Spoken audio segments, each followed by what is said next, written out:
Efficiency and progress is ours once more. Now that we have the neutron bomb, it's nice and quick and clean and gets things done.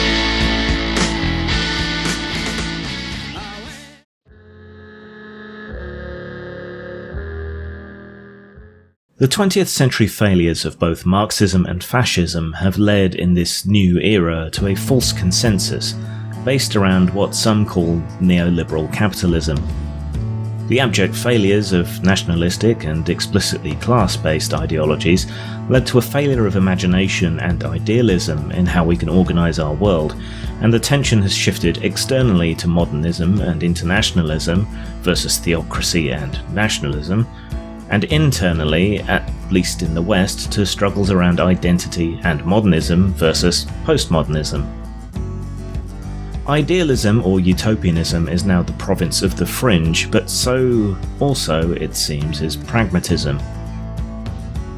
What we have is not actually neoliberal capitalism, but an increasingly imperiled balance between capitalism and socialism in all the Western states.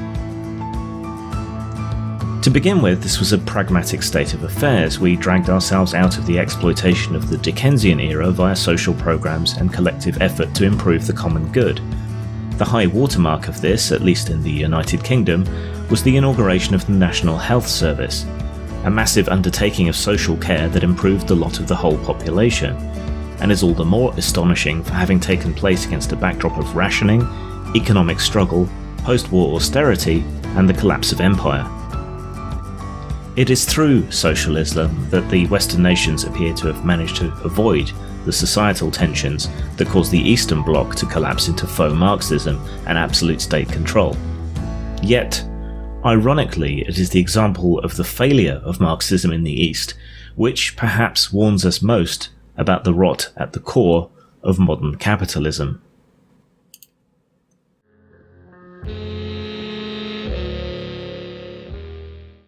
The Achilles heel of Marxism appears to have been that Marxist version of socialism, as opposed to social democracy.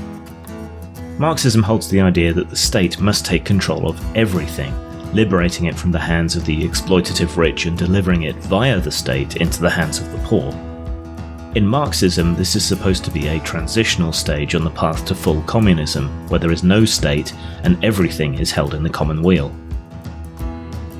The flaw here is that on the way to that state, with everything controlled by the state, it is very vulnerable to co-option and exploitation. Revolutions often hinge on strong and ruthless personalities, people of charisma, people of social power, and they have to be truly unique as individuals to resist the call of power when they have the opportunity to become absolute rulers. Stalin may have been the great betrayer of the Soviet project, but the rot had already set in with Lenin. Trotsky, especially via his doctrine of permanent revolution, might have saved the project, but we will never know. Similar problems have existed throughout history, from the power wielded by a succession of ambitious popes, with absolute rule over an international priesthood and those who were subsumed by them, to the absolute power of monarchs, ruling via divine right. Democracy may have seemed to solve this problem, but populism and apathy can mean that power can be seized. Even more of a problem than this, and where the comparison applies, is when power concentrates in the hands of a very few. In a capitalist system, money is power, and as more power collects in the hands of fewer and fewer people, their influence can, and does, increasingly corrupt our systems of government. As the problem with all religions and many ideologies is faith, so the problem underlying the failures of ideological systems appears to be the concentration of power. This problem not only exists within our nations, but it is self-empowering, creating a death spiral where more power corrupts democracy more internationally, allowing even more power to aggregate, and so on. We're now living in a world where the worst aspects of the authoritarian left rule our social spheres, and where the worst aspects of the libertarian right rule our financial and governmental spheres. It's a dystopian nightmare of social censure and economic exploitation, the worst of both worlds.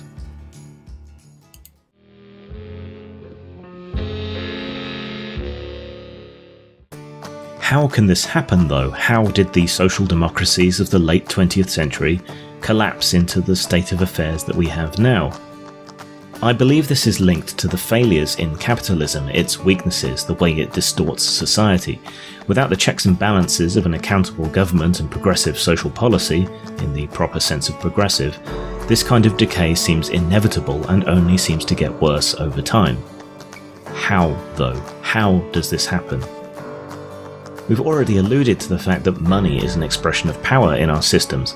With money, elections can, often, be bought, as can public opinion, policy, laws, tax codes, and so on. Systems that are bad for the majority of people but which serve the wealthy few can thus get passed despite our ostensible democracy. How do most people accrue money? Through business. What kinds of people typically succeed in business? Amoral, uncaring, self-invested people. Business leaders are 4 times as likely to show signs of psychopathy than the average. Such an attitude, such a detachment from human feeling and the social contract, is an advantage in business, as such a person has fewer qualms about cheating the system, overcharging. They're much more willing to exploit workers, and so on. So these people, the people without a conscience, tend to rise to the top, just as the charismatic dictators have under Marxism. And they see few problems lying, cheating, propagandizing, corrupting, breaking the law, so long as it aids and serves them. So they do, and so even more wealth and power and opportunity accrues to them. It needn't be an owner in person, though. Many companies are too large to have any single point of leadership, and this presents its own issues. Companies are machines for making money, that is their purpose, and morality doesn't come into it.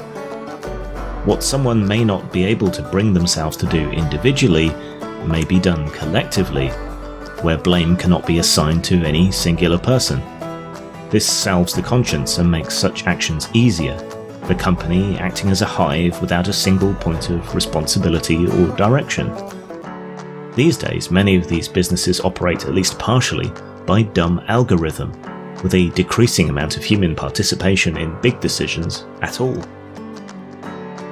Policy, taxation, social structures, all are slowly co-opted by some of the worst people and the hive-like structures of businesses, all in the service not of people, but of profit.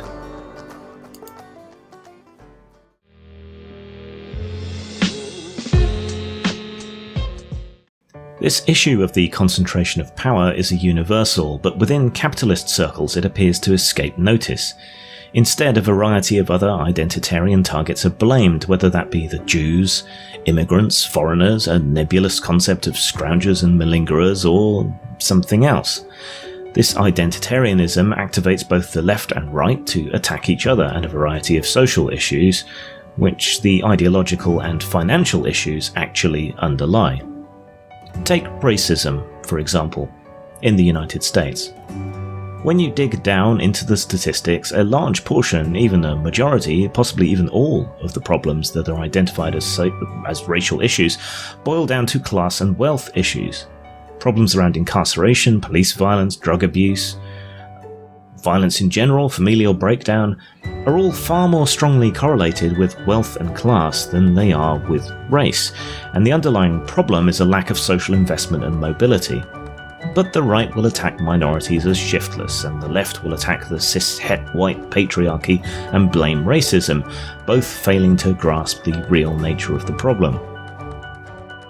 Capitalism can be great, it's good for a number of things, but the victory of Western democratic capitalism over pseudo-Marxist totalitarianism in the previous century seems to have rendered it somewhat immune to serious criticism, both within the political commentariat and the general public, who often are the ones to suffer the most under the status quo.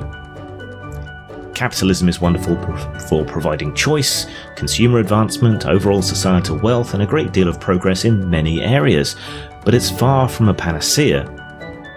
The profit motive distorts society, distorts the operation of that society, and is manifestly unsuited to certain things which are better tackled collectively without profit seeking. Medicine is perhaps the most egregious example. Ask yourself, what is the role, what is the purpose of medicine? If you answered anything other than to make people well, then perhaps you're part of the problem.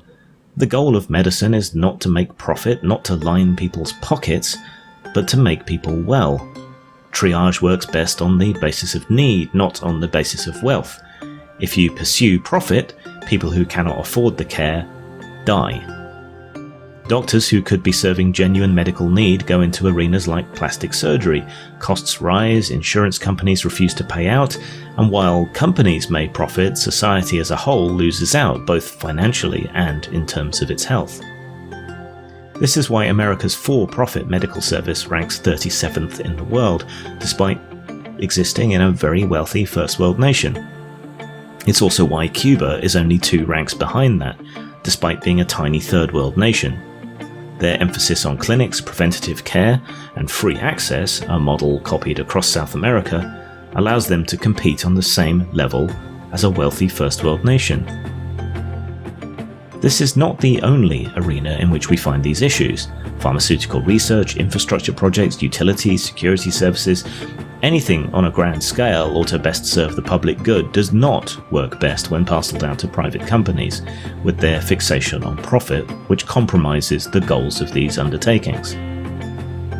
Because of the profit motive, transportation access is denied to people in remote areas whose lives would be best improved by it. The same goes for telecommunications access. The creeping rot of the profit motive is now even seeping into the social institutions set up and defended throughout the 20th century, from healthcare even to security and prison services, where for-profit motivation has led to terrible outcomes for inmates and prison guards alike, and something not too dissimilar from slavery, which we thought we had left behind us. For all it can accomplish great things, it can also do many terrible things, just like its opposite counterpart. We should not be blind to either.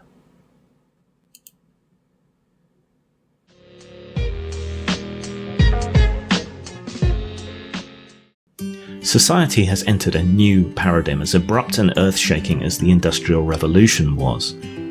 It was the Industrial Revolution that gave us both arch-capitalism and Marxism, but it seems that no new ideologies have really risen up to meet the challenges of this new automated, data-driven, aging era. Rather, we continue to try to prop up or perpetuate the solutions to problems that may no longer even exist.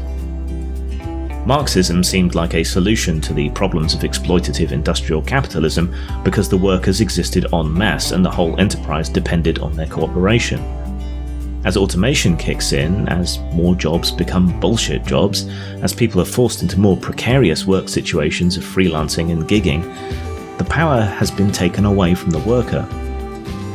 This has happened both through the changing nature of work itself and the control of politics that wealth concentration has allowed the upper echelons to take.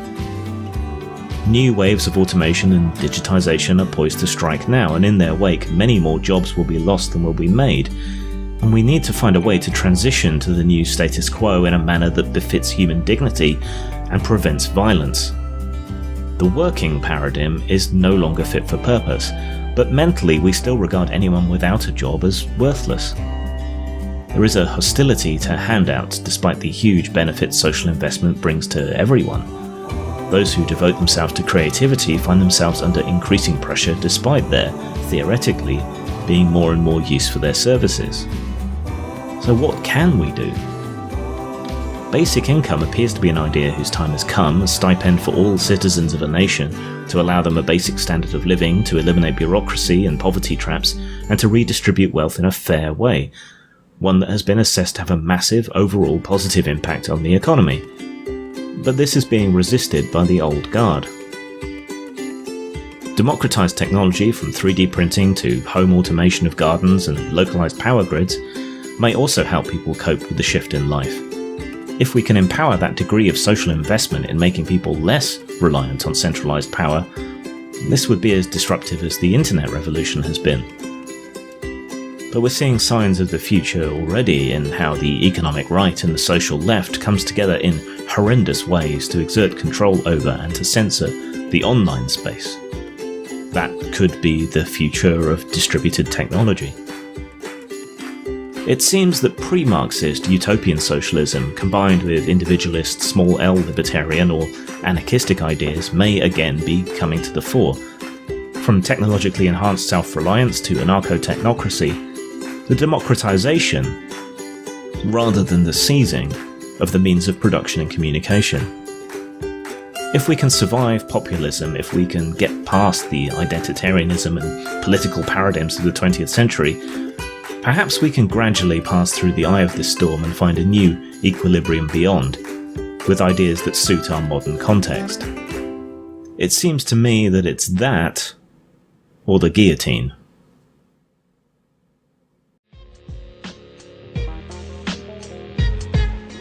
Government man keep calling my house, talking about I owe, harassing my spouse. Gotta park my truck on another block, cause the subprime loan got my ass in hock. Got a couple good friends